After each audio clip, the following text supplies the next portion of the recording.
et ça touche pas. Dans un instant, on va revenir sur le complément d'enquête et Yann Moix sera là. Hein. C'est l'invité qu'il fallait avoir aujourd'hui. Il est très colère. Hein. Il va nous en parler dans un instant. On ne pourra jamais pardonner à David et Laura dans leur première interview. Jade et Joy Hallyday règlent leur compte. Regardez, petit récap. Et Myriam Palomba sera avec nous dans un instant. Regardez. Ce week-end de TF1 diffusera une interview exclusive de Jade et Joy, les filles de Johnny Hallyday. Elles raconteront leur vie à Los Angeles et évoqueront la mémoire de leur père. Et alors que David Hallyday avait récemment émis le souhait de renouer avec elles, Ils ne sont jamais responsables, c'est des jeunes femmes aujourd'hui. le magazine Paris Match publie leur première interview choc avant celle de 7 à 8, dans laquelle Jade et Joy, aujourd'hui âgées de 19 et 15 ans, se livrent sur leur vie à Los Angeles, sur leur mère, mais aussi sur la bataille juridique autour de l'héritage et ciblent David et Laura. Ils nous ont blessés, je n'oublierai jamais ce qu'ils nous ont fait.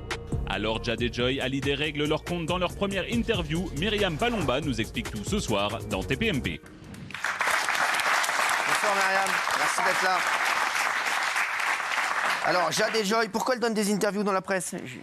Eh ben là, elles sont en pleine promo, comme je vous l'ai déjà dit, pour le 7 à 8. Il y a l'exposition le 22 décembre à Versailles, l'exposition de Versailles sur la vie de Johnny, où on va voir où il vivait, ses costumes, etc. Enfin, une très grande rétrospective. Et du coup, aujourd'hui, là, elles sont en pleine promo de cet événement pour le promouvoir en France, alors qu'il a été déjà fait en Belgique.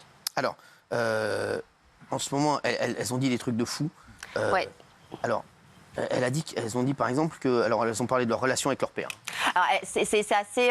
Elles ont dit plein de choses. Elles nous parlent de leur vie à Los Angeles. Elles nous parlent de leur père. Elles nous parlent de comment s'appelle, que leur père était donc un homme généreux, que leurs parents sont formidables, que Laetitia était également une mère parfaite. Et puis elles nous disent des choses comme ça qui sont un peu fortes, comme le fait que Joy ait gardé la couverture avec laquelle Johnny est parti. Elle dort avec, elle continue à se perfumer. Elle nous explique aussi qu'avec Johnny, c'était un papa cool qui leur faisait voir des films d'horreur, alors que Laetitia est plutôt une maman sévère. Elle leur a même donné des fessées parce qu'elle le méritait. Je rappelle juste que ça, c'est punissable par la loi, mais bon, peu importe.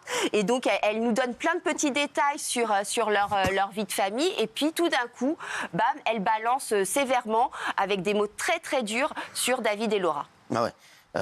Elle dit Laura a essayé un temps. Alors Jade, elle dit Laura a essayé un temps de tenir son rôle de grande sœur. Elle faisait comme si on était super proches. Mais en réalité, j'ai toujours eu le sentiment qu'il y avait entre nous une barrière. Petite, je m'accrochais à l'idée que j'avais un grand frère et une grande sœur parce que je trouvais ça bien. À présent, il ne me manque même plus. Et Joy dit cela fait 6 ans que l'on ne s'est pas parlé. On a l'impression d'être des étrangères pour eux. Elle raconte qu'après la mort de leur père, de nombreuses personnes, alors proches de la famille, leur ont tourné le dos. Beaucoup et surtout pour certains des gens qu'on voyait presque tous les jours, avec lesquels on partait en vacances. Du jour au lendemain, après que papa soit parti, ils n'ont plus donné de nouvelles, parties effacées. Oui, elle parle même de leurs anciens parrains, Jean-Claude Darmon et Louana Belmondo, qui ne le calculent même plus. C'est pas vrai, hein, Jean-Claude Darmon, je l'ai eu. Il dit peut-être que c'est pas vrai, mais en tout cas, elles, c'est ce qu'elles disent, qu'elles ont d'ailleurs choisi d'autres parrains, Maxime Nucci et Hélène Darroze. Pour Joy et Jade, elle a Jean Reno et Marie Ponianowski, qui sont des amis de longue date. Il dira sa vérité, j'espère, par SMS. J'espère aussi, mais oui, elles sont très très dures, parce que déjà, elles les traitent de menteurs. Hein. Elles disent que c'est une trahison, qu'il y a eu un abandon, qu'ils leur avaient fait que Laura et David leur avaient fait énormément de promesses, notamment lors de l'enterrement à Saint-Barth. Et puis au final, rien n'a été tenu. Ils n'ont pas gardé du tout contact. Ça va faire extrêmement plaisir à David, notamment, qui leur a tendu la main récemment en leur disant que sa porte était grande ouverte. Quand on lit entre les lignes, on a quand même le sentiment qu'elles ne veulent plus entendre parler ni de David ni de Laura. D'accord. Alors, elle parle aussi, Jade raconte à quel point elle a été jalouse de l'arrivée de Joy dans la famille. Oui.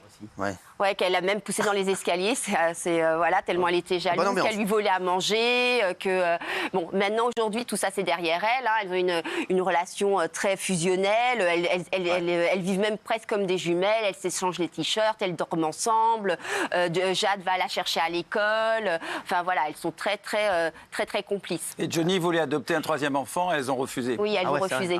Elles le disent aussi. Alors, elles disent aussi qu'elles voient des signes que leur enverrait leur père de là-haut. Joy dit, moi, j'ai l'impression par moment qu'il nous envoie des signes et ça m'apaise. Il y a 1 an, Jade et moi devions quitter Marne pour rentrer et suivre nos cours à Los Angeles. J'avais envie de pleurer comme chaque fois que je quitte cette maison, mais à peine monté dans la voiture, la première chanson qui a jailli de ma playlist, c'était Papa. Oui, c'est ça. Elles racontent donc elles ont des fois des signes, elles entendent leur père à la radio. Elles racontent aussi que après l'enterrement de Saint-Barth, elle allume la radio et elle entend une chanson de Johnny. Elles expliquent aussi qu'elles ont une playlist chacune avec leurs titres préférés de leur père, qu'elles sont toujours très très très connectées, il y avait un vrai lien entre eux. D'ailleurs, c'est ce que disait Johnny, hein, qu'il était vraiment très lié à ses filles, bien plus qu'il ne l'a été avec Laura et David. C'est aussi d'ailleurs pour ça qu'il y a eu des tensions entre tout le monde. Alors, elle dit aussi, je me demande ce qu'il aurait pensé ou dit, ce qu'il aurait voulu. Dans ma chambre, j'ai gardé cette vieille guitare qu'il emportait partout et la couverture dans laquelle il est parti. Je dors avec elle et parfois je vaporise dessus son parfum. Hein. Caron. Ouais. Ou un homme de Caron. Ah ouais, Oui, c'est ce que mettait Johnny. Non, mais il ne faut pas oublier quand même, c'était des enfants, c'était gamines. Ce sont des gamines. Elles avaient 13 ans et 9 ans lors de l'enterrement. Sûrement qu'elles ont entendu plein de choses à la maison et que donc du coup elles réagissent comme ça maintenant. Donc c'était un peu... Non, mais la partie aussi qui est forte dans l'interview, c'est quand elles prennent la défense de leur mère en disant que David et Laura sont des menteurs et que jamais leur mère les a empêché David et Laura de voir leur père avant qu'il meure. Donc ça, elles disent carrément, c'est des gros mensonges. C'est pas envisageable que ça soit dicté par Laetitia?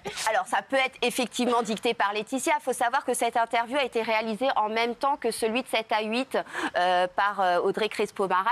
C'était le 18 novembre, elles sont allées en même temps et que, effectivement, Audrey Crespo et même la directrice de la rédaction de Paris Match qui a fait cette interview dit qu'à aucun moment Laetitia était présente. Oui, mais ça se prépare avant. Je trouve que pour des jeunes filles de 15 ans et 19 ans, elles s'expriment quand même... Alors, c'est vrai qu'elles s'expriment super bien là dans Paris Match. Ça a été forcément énormément relu. C'est des interviews, une interview qui a été négociée, etc. Mais quand même, elles balancent pas mal. On verra un peu autre chose dans 7 à 8 parce qu'elles vont évidemment pas s'exprimer de la même façon que dans Paris Match. Oui, Raymond. Hein? Qu'est-ce qui se passe? Non, c'est sur le parfum. Ouais, le parfum, je suis content. Ouais. Ah oui. Tu as dit que c'était une vraie info. Tu l'as dit que c'était une vraie info. C'était quoi le parfum? C'était quoi le parfum? Pour un homme de Caron. Pour un homme de Caron. Grosse info de Bernard Montiel. Hein. C'est marqué dans l'interview. Ah oui, en plus. C'est pour ça, c'est ce que raconte notre ami. Elles ont parlé de l'héritage. Oui, alors elles ne comprennent pas pourquoi, alors qu'ils portent le même nom. Normalement, quand on est dans une famille normale, on porte le même nom, on se soutient, on n'attaque pas sa famille en justice. Donc ça, elles ne l'ont pas compris et...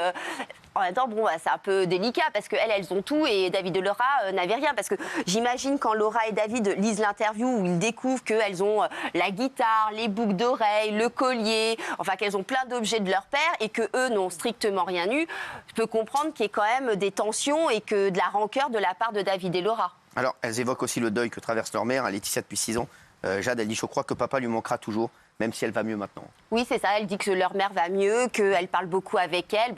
Laetitia est partie se recueillir sur la tombe de Johnny à Saint-Barth, comme tous les ans, là, récemment. Et que, effectivement, de toute façon, chez Laetitia, la maison est quand même encore vachement imprégnée de Johnny. Hein. Il y a énormément d'objets, il y a énormément de photos. Donc, même si Laetitia a des relations amoureuses avec d'autres hommes, forcément, l'ombre de Johnny plane toujours sur la maison.